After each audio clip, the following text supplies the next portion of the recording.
Subway eat fresh, but did Tony Khan deliver a fresh show when AEW went down under?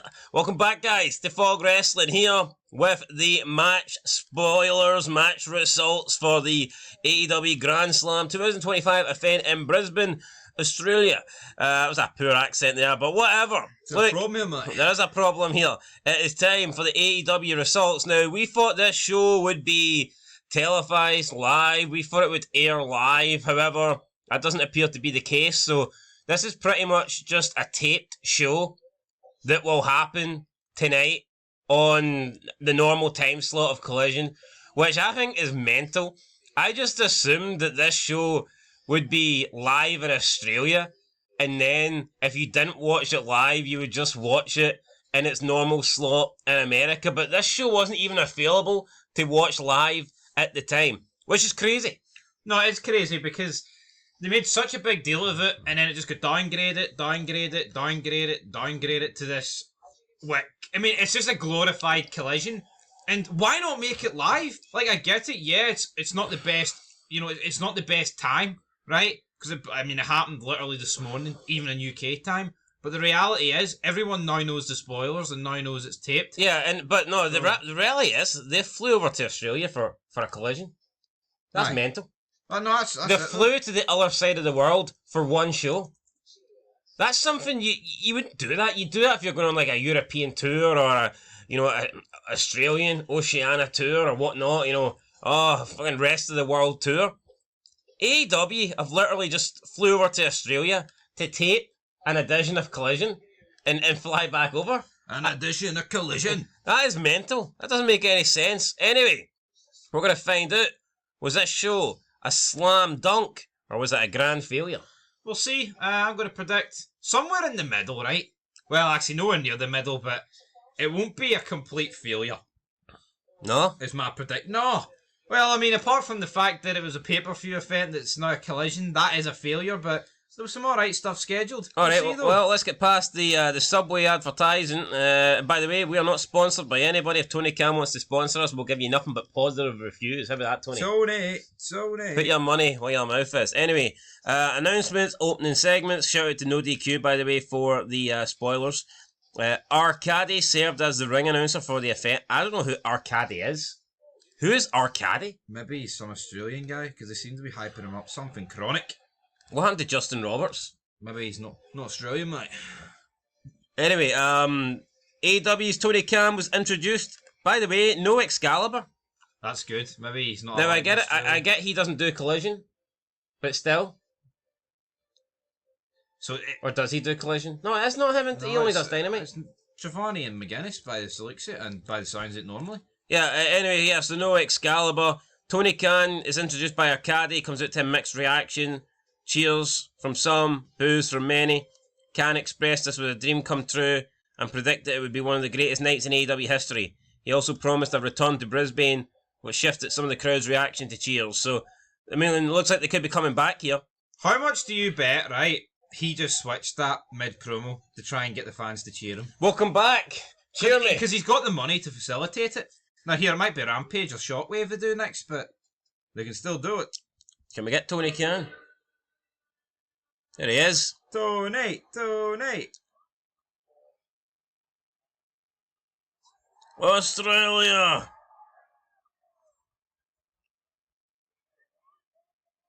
They're coming back. Big Tony Khan. Maybe that's another reason why I didn't do it live.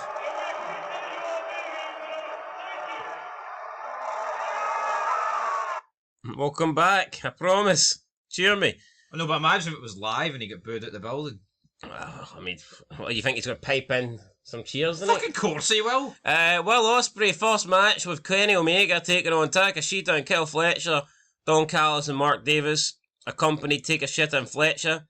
The match started with intense chants from the crowd of "Holy shit!" Ospreay and Fletcher. Do you think the Australian audience is a marquee audience, by the way? Or do you think all wrestling fans are just fucking marquee at this point of the game? I think all wrestling fans are marquee, and I think the fact that you've got these regions that have been starved of actual events for years. Well, these guys were chanting "Holy shit" before the bell even went. That is pish, isn't it? Nothing about this match spells holy shit to me. Spells shit. I just couldn't imagine chanting holy shit and nothing's happened yet. See if I was truly infested and it was a holy shit, I think I'd be just stars. You'd be looking on. Yeah, but at least if they were chanting holy shit, because, like, people were dying and shit. or Rock and Hogan are looking at each other. For fuck's sake. You know what I mean? Not because these four who have faced each other a million times. The match concluded with Ospreay and Omega countering with the one-winged angel and Hidden Blade pinning Take a Shitter for the win. Crowd was on their feet by the end. Oh, standing ovation. Standing ovation, buddy. Crowd seemed to enjoy it. Can we get this here? What we got? Is this the finish? Looks like it. Tony. That looked a bit shite to me. 1, 2, 3. Anyway, what we got up next? TBS Championship match. Mercedes Moné versus Harley Cameron. Cameron, a local hero, got a huge reaction. The match featured a moment when Cameron used Moné's puppet to distract her, leading the chance of Feel the Wrath. Despite Cameron's impressive moves like the Destroyer, Moné retained her title with the Moneymaker move. So, yeah, Mercedes Moné wins. Not surprised. Disappointed, but not surprised. I mean, I think Mercedes Moné will end up with all the belts. She's already got most of them. Yeah, she's one away from all of them at the end of the day, really. So, yo, as much as we wanted Cameron to win, we all knew it wasn't going to happen. So I'm not yeah, but you know what I mean? surprised. Chance for Tony Khan to do something fresh. You know, get behind the person that's getting the big reactions at the moment, the person that's been the most entertaining in AEW over the past weeks. And no, he's going to stick it on Mercedes Moné, who's flopped since coming in. It is what it is. No, but I mean, how many times have we seen, especially in like the last 10 years, where their idea is to continually like, oh, no, they need to have the underdog story, or we need to beat them down. They need to have years of failure before we reward them with success. Doesn't work like that. Remember the Hater made a video talking about how when people are good, they should automatically just, you know, come in and win and go to the top. Yep. Now, Harley Cameron's, I mean, she went like about 2 years before she won a match. Like, how much longer? And I get it, right? Maybe she wasn't showing the ability that she has, or the potential that she has recently that she was back then, but it almost feels like in wrestling, they're afraid to make change, and even when they do see somebody that they think they've got potential in, it's almost like they have to bury them first. Like LA Knight. I always think back to LA Knight. Man, that guy should have been pushed to the main event straight away. He was clearly more charismatic than anybody else. No, I don't get though, right? The ratings are in the fucking toilet. See this? Oh, let's not jump the gun here and let's not pull the... Why not? Fucking why not? Especially in AEW, man. Yeah, WWE ratings are horrific too, but AEW are like, it's a sinking ship. Yeah, but you know, Tony Khan might be thinking, no, I've got big plans with Harley Cameron down the line. I'm going to make her champion. Why not do it tonight in Australia? Exactly. Home country. I don't know, like, what have you got to lose at this point? What do you have to lose? Up next, got the Brisbane Brawl. Moxley and Claudio versus Jay White and Cope. Middle of the card action here. No holds barred match. Trash cans, tables. Cope did a leap from the upper level. Moxley used a barbed wire chair. Match ended controversially with Moxley's chokehold on Cope after interference from Yuta and Shavir, leading the chance of bullshit for the audience. Post-match, Cope received a standing ovation, so it looks like this ended in a draw. Yeah, something along the lines of that. Edge, obviously them singing his song. I seen that earlier. On this day. Well, maybe it didn't end in a draw. Maybe it ended with Moxley choking out Cope, but either way, you know, it's ended in controversial manners. No, I don't get about this, right? Even if they couldn't sell a big arena, why not just do it as a pay-per-view? Why is this being marked as a collision? Yeah, it doesn't really make any sense to me. Then the era video on screen where Will Ospreay challenged Kyle Fletcher to a steel cage match at AEW Revolution event, while Omega challenged Take a Shitter for the international title at Revolution. Thoughts on that? Two matches for Revolution. I mean, honestly, I just don't care. Will Ospreay, Kyle Fletcher.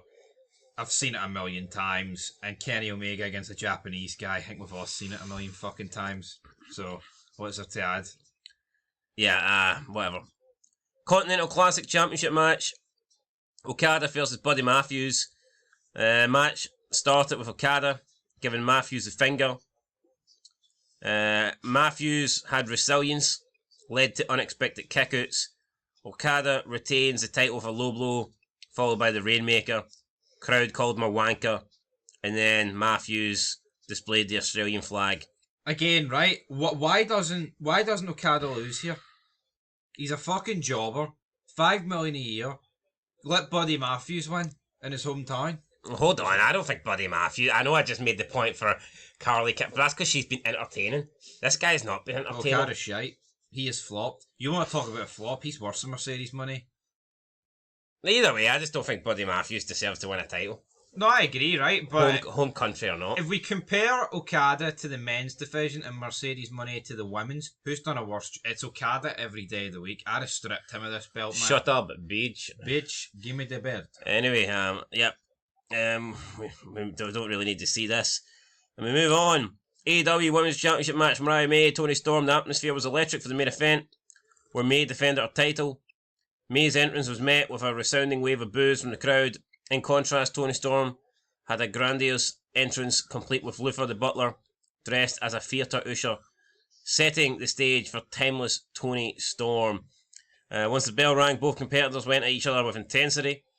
We had some technical wrestling in there. We had some weapons, some barricade spots, some environment spots. Luther came to Storm's aid. Storm fought back. May fought back. We had kickouts, 2.5s, all this. Storm rallied. She landed a Storm Zero. May rolled to the floor. Storm then escaped another Mayday attempt, quickly capitalised, hit her finisher, Storm Zero to pin May and win the championship. And timeless Toni Storm is once again the AEW Women's Champion, and she has defeated Mariah May in Grand Slam Australia. It's mental that Toni Storm has come back and she's won the title on a taped edition of Collision. See, what I will say, I actually defend Toni Khan to a degree here. You don't know why, because they wanted to give her this moment, and obviously she's Australian, right? So if you give it to Matthews or Cameron, it does take away from Storm. Also, I mean, if Storm didn't win this, I'm sure the Australian fans would be fucking pissed, because they were already unhappy. No, they were. So I'm sure if all their home people lost, then it would have... But, you know, I just think it's a bit lame that Toni Storm comes back and she wins the belt in a tape show. Oh, I didn't know that. You know, AEW shit, right? No one's going to dispute that, right? But this should have been a paper. This should have been a pay-per-view event. I don't understand.